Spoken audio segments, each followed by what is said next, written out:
Hello guys, I hope you all are doing good. I am Vaishali Kikan from Vaishali ji learning और हम लोग discuss कर रहे हैं डिजिटल सर्किट्स। आज इस पर्टिकुलर वीडियो में हम लोग अंडरस्टैंड करने वाले हैं कर्नॉह मैप मेथड ऑफ मिनिमाइजेशन। हमने ऑलरेडी मिनिमाइजेशन मेथड्स देखा था थ्रू बूलियन पोस्टुलेट्स और थ्योरम्स। तो अगर कोई मेरे पास बूलियन फंक्शन है और मैं दो स्टूडेंट्स को दूंगी वो बूलियन फंक्शन और उससे बोलूंगी कि बूलियन पोस्टुलेट्स और थ्योरम के थ्रू सिंप्लीफिकेशन करना है, तो दोनों स्टूडेंट्स क्या सेम स्टेप्स फॉलो करेंगे? ऐसा पॉसिबल नहीं है। स्टूडेंट ए क्या पता कुछ और थ्योरम या पोस्टुलेट यूज कर रहा हो, स्टूडेंट बी कोई और थ्योरम और पोस्टुलेट यूज कर रहा हो। और क्या फाइनल आंसर सेम आएगा? ये भी पॉसिबल नहीं है। तो जो फाइनल आंसर आएगा वो भी वेरी कर सकता है स्टूडेंट टू स्टूडेंट। तो ये फाइनल आंसर जो वेरी हुआ है, मे बी स्टूडेंट ए ने सारे बूलियन थ्योरम और पोस्टुलेट्स यूज ना करे और वो बीच में ही किसी स्टेप पे रुक गया हो, जो कि मोस्ट मिनिमाइज्ड फंक्शन नहीं है, राइट? तो अब सबसे मिनिमाइज्ड फंक्शन लाने का क्या एक सिस्टमैटिक तरीका होना चाहिए, राइट? सो ये जो सिस्टमैटिक तरीका है इसे हम बोलते हैं कर्नॉह मैप मेथड ऑफ मिनिमाइजेशन, और इसे के मैप मेथड ऑफ मिनिमाइजेशन भी बोलते हैं। सो अभी बूलियन अलजेब्रा सिंप्लीफिकेशन में क्या प्रॉब्लम्स थी? स्टूडेंट्स को पहले ही सोचना पड़ रहा था कि कौन सा थ्योरम लगाना है, कौन सा पोस्टुलेट लगाना है। He had to predict each successive step. पहले से ही प्रिडिक्ट करना पड़ रहा था कि नेक्स्ट स्टेप क्या होगा।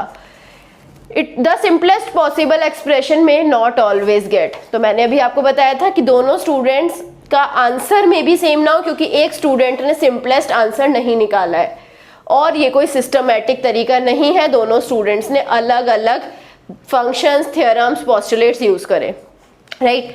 अब now coming to the map method. Map method एक सिस्टमैटिक तरीका है। अगर दो स्टूडेंट्स को एक बुलियन फंक्शन दिया जाए और उसे मैप बनाने को दिया जाए तो सेम ही मैप आएगा दोनों स्टूडेंट्स का, right? So map method systematic method है, right? It's a systematic approach. So यहाँ पर हम एक ग्राफिकल चार्ट यूज करते हैं जिसमें कुछ बॉक्सेस होते हैं जिन्हें हम सेल्स कहते हैं। अब ये इंट्रोड्यूस किसने किया था? इंट्रोड्यूस करा था वेच ने, एंड इसे मॉडिफाई करा था कर्नॉह ने। सो इसीलिए ही इसे वेच डायग्राम और कर्नॉह मैप बोलते हैं, राइट? हम के मैप कर्नॉह मैप ही बोलेंगे, राइट? सो यहाँ पर अब आ जाते हैं फिर से सेल्स के ऊपर। कितने सेल्स होंगे? ये जो सेल्स हैं ये डिपेंड करता है नंबर ऑफ वेरिएबल्स। एक वेरिएबल है तो 2 सेल होंगे, 2 वेरिएबल है तो 4 सेल होंगे, 3 वेरिएबल है तो 8 सेल्स होंगे। तो अगर हमारे पास सेल्स हैं, सेल्स कैसे डिनोट होंगे? 2 raise to power n cells होंगे, जहां पर n क्या है? Number of variables. 2 वेरिएबल तो 2 रेज़ टू पावर 2 जो कि हो गया 4 सेल्स। 3 वेरिएबल्स तो 2 रेज़ टू पावर 3 जो कि हो गया 8 सेल्स। 4 वेरिएबल तो 2 रेज़ टू पावर 4 जो कि हो जाएगा 16 सेल्स। तो यहाँ पर हर एक सेल क्या रिप्रेजेंट करेगा? मिन टर्म और मैक्स टर्म। अगर हमारे पास n वेरिएबल थे तो 2 रेज़ टू पावर n हमारे पास मिन टर्म या मैक्स टर्म भी तो थे, तो वही हमने रिप्रेजेंट करा है डिफरेंट डिफरेंट सेल्स में। अब आ जाते हैं 1 वेरिएबल मैप। मैं मिन टर्म की बात कर रही हूँ, जब भी हम मिन टर्म्स को डिनोट करेंगे विद द के मैप। तो 1 वेरिएबल मैप में मेरे पास एक ही वेरिएबल है a, यहाँ पर 0 वैल्यू लेगा, यहाँ पर 1 वैल्यू लेगा। जब a ने 0 वैल्यू ली तो उसको हम a डैश से रिप्रेजेंट करते हैं और इसे हम मिन टर्म 0 बोलेंगे। जब a ने 1 वैल्यू ली तो इसे हम a से रिप्रेजेंट करेंगे, इसे मिन टर्म 1 बोलेंगे। अब 2 वेरिएबल पे आ जाते हैं। यहाँ पर हमारा वेरिएबल a डिनोट होएगा, यहाँ पर b। तो यहाँ पर 0 और 1 वैल्यू, यहाँ पर 0 और 1 वैल्यू। a0 b0, तो इसे बोला a डैश b डैश, ये थी हमारी मिन टर्म 0। a0 b1 तो ये हो जाएगा a डैश b जो कि हमारी हो जाएगी मिन टर्म 1। a1 b0 तो a b डैश ये जो हो जाएगी हमारी मिन टर्म 2। a1 b1 तो ये हो जाएगा ab जो कि हो जाएगी हमारी मिन टर्म 3। अब आ जाते हैं 3 वेरिएबल मैप में। 3 वेरिएबल मैप में हमारे पास 3 वेरिएबल होंगे a, b और c। a की वैल्यूज वही 0 या 1 रहेंगी और bc की वैल्यूज हमारी यहाँ पर।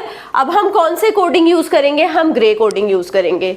जब भी हम मैप मेथड यूज करते हैं, 2 सक्सेसिव ब्लॉक के 2 सक्सेसिव सेल्स के बीच में सिर्फ एक वेरिएबल का गैप आना चाहिए। तो जैसे यहाँ पर a dash b dash c dash है तो यहाँ a dash b dash c है, only c variable is changing.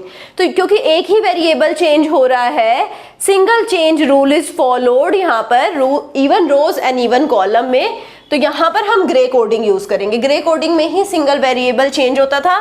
तो BC को पहले 0 0 लेंगे, 0 1 लेंगे, 0 1 के बाद 1 1 लेंगे और फिर 1 0 लेंगे, राइट। अब A, B और C की वैल्यू के हिसाब से हम मिन टर्म्स डिसाइड करेंगे। A 0 है, BC 0 है, तो यहाँ पर क्या हो जाएगा A dash B dash C dash, जो कि होती है हमारी मिन टर्म 0। A 0 है, B और C 0 1 है, तो क्या हो जाएगा A dash B dash C, जो कि होती है हमारी मिन टर्म 1। A 0 है, BC 1 है, तो A डैश BC हमारी मिन टर्म 3 है। तो आपको ये ध्यान रखना पड़ेगा, मिन टर्म 1 के बाद मिन टर्म 3 डिनोट करी। A 0 है, B 1 है, C 0 है, तो ये आ जाएगा A डैश BC डैश, जो कि होती है मिन टर्म 2। अब A 1 है, B और C दोनों 0 हैं, तो A B dash C dash, जो कि होती है मिन टर्म 4। A 1 है, B और C 0 1 है, तो A B डैश C, जो कि होती है मिन टर्म 5।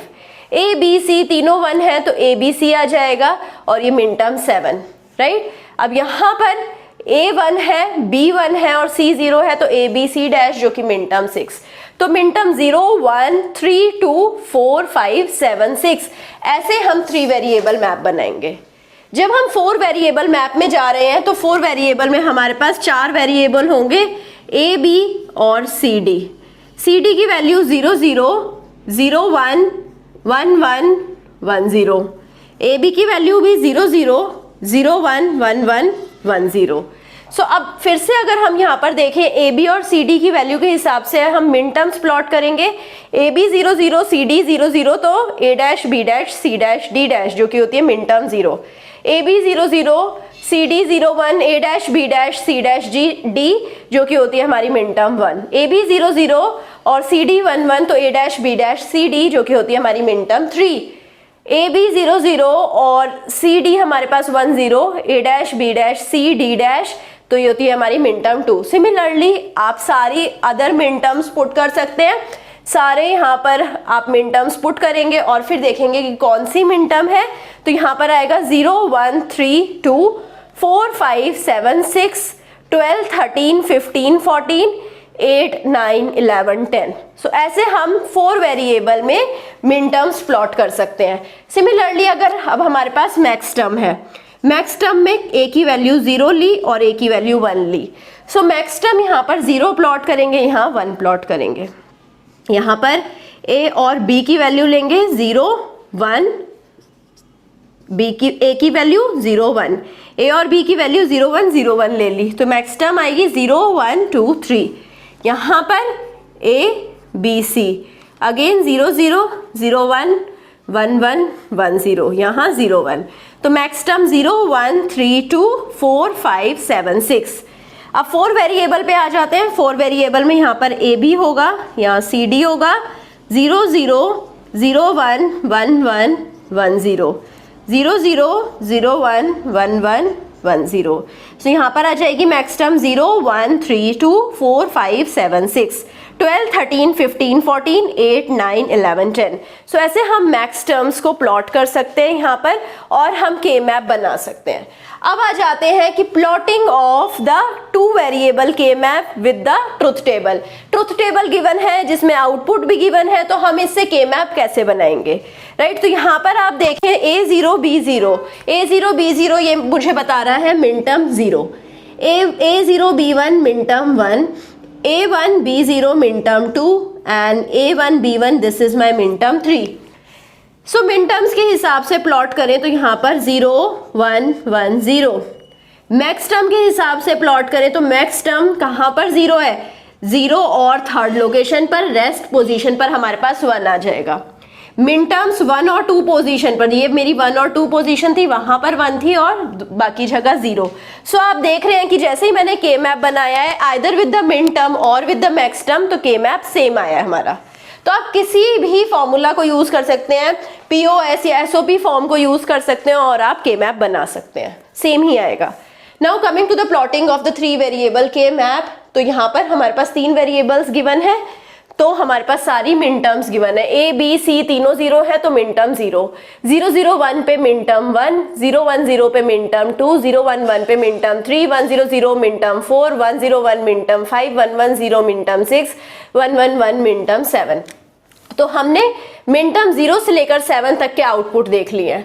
अब हमें पता है 3 वेरिएबल है, तो यहाँ पर A, यहाँ पर BC आएगा, और ये मेरे को बताता है, फर्स्ट सेल बताता है मिन टर्म 0 जिसकी वैल्यू है 0, सेकेंड सेल बताएगा मिन टर्म 1, तो यहाँ पर भी 1 आउटपुट नहीं है तो यहाँ 0, थर्ड सेल बता रहा है मुझे मिन टर्म 2, मिन टर्म 2 के लिए हम यहाँ पर फोर्थ सेल में आ जाएंगे, राइट। सो फोर्थ सेल पे मिन टर्म 2 रखेंगे जो कि 1 है, और थर्ड सेल में मिन टर्म 3 जो कि अगेन 1 है। अब यहाँ पर आ जाते हैं मिन टर्म 4, मिन टर्म 4 है यहाँ पर 0, मिन टर्म 5 है 1, मिन टर्म 6 है 1 और मिन टर्म 7 है 0। सो अभी हमें पता है कि कौन से सेल पे कौन सी मिन टर्म है, तो हमने जस्ट मिन टर्म देखी, आउटपुट देखे और यहाँ पर प्लॉट कर दिया। So what we have done, इस आउटपुट को हमने यहाँ पर मैप करा है, इस आउटपुट को हमने यहाँ पर मैप करा है, इस आउटपुट को हमने यहाँ मैप करा है, राइट, और इस आउटपुट को हमने यहाँ मैप करा है।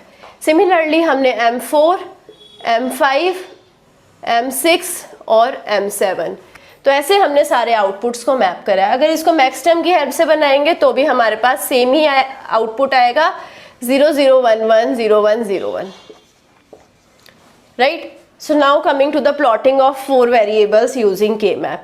अब हमारे पास 4 वेरिएबल्स हैं, तो हमें पता है कौन से सेल में कौन सी मिन टर्म जाएगी, हमें सारी मिन टर्म्स गिवन है, आउटपुट्स गिवन है, तो हमें क्या करना है, मिन टर्म 0 के अक्रॉस हमें सेल देखना है, ये वाला सेल है मिन टर्म 0 के अक्रॉस, तो यहाँ पर आउटपुट है 1, मिन टर्म 1 के अक्रॉस ये सेल है, आउटपुट 0, मिन टर्म 2 के अक्रॉस ये सेल है, आउटपुट 0, मिन टर्म 3 के अक्रॉस ये सेल है, आउटपुट 1, मिन टर्म 4 के अक्रॉस ये सेल है, आउटपुट 1, 5 1, 6 के अक्रॉस ये सेल रहेगा, आउटपुट 0, और 7 के अक्रॉस ये सेल, आउटपुट 1। अब आ जाते हैं मिन टर्म 8, मिन टर्म 8 इस सेल में जाएगा, output 0, min term 9 output 0, min term 10 output 1 और min term 11 output 0। Min term 12 के लिए यहाँ पर इस सेल में जाएंगे, आउटपुट 1, यहाँ पर output 0, min term 14 output 1, 15 output 1। तो ऐसे हमने के मैप प्लॉट कर लिया है इस आउटपुट और मिन टर्म वैल्यू से। अब कोई भी बूलियन फंक्शन हमें गिवन हो, जैसे y गिवन है a b c dash plus a b c plus a dash b dash c, तो अब यहाँ पर जो भी हमारे पास मिन टर्म गिवन है उसके कॉरस्पॉन्डिंग हम 1 लिख देंगे। a b c डैश कौन सी है, मिन टर्म 6, तो इसके कॉरस्पॉन्डिंग हमने 1 लिखा। a b c क्या है, हमारी मिन टर्म 7, मिन टर्म 7 के कॉरस्पॉन्डिंग हमने 1 लिखा। a dash b dash c मेरी मिन टर्म 1 है, तो इसके कॉरस्पॉन्डिंग हमने 1 लिखा। Rest at all of the places we can put 0, right. अब नेक्स्ट केस में आते हैं, ये हमारा POS का केस है। POS के केस में हमें क्या करना है, हमें देखना है कौन से लोकेशन पर हमें मैक्स टर्म गिवन है। जिस लोकेशन पर हमें मैक्स टर्म गिवन है उस लोकेशन को हम 0 से फिल करेंगे। यहाँ पर जहाँ पर भी मिन टर्म गिवन थी उस लोकेशन को हम 1 से फिल करते थे, यहाँ पर इसका एग्जैक्टली ऑपोजिट हो जाएगा। a plus B dash plus C क्या है हमारा, 0 1 0, ये है हमारी सेकंड लोकेशन, तो सेकंड लोकेशन को हमने 0 से फिल करना है। ये है मेरी सेकंड लोकेशन, इसे 0 से फिल कर दिया। a b dash c dash क्या हो जाएगा, 0 1 1, जो कि है मेरी थर्ड लोकेशन, थर्ड लोकेशन को भी हमने 0 से फिल कर दिया। a dash b dash c होता है हमारा 1 1 0, जो है मेरी सिक्स्थ लोकेशन, इसे भी हमने 0 से फिल कर दिया। a b c डैश ये हो जाएगा 0 0 1, जो कि है मेरी फर्स्ट लोकेशन, फर्स्ट लोकेशन को भी हमने 0 से फिल कर दिया। Rest at all of the places we can put 1। तो हमने इस तरीके से किसी भी SOP या POS के लिए के मैप बना लिया है।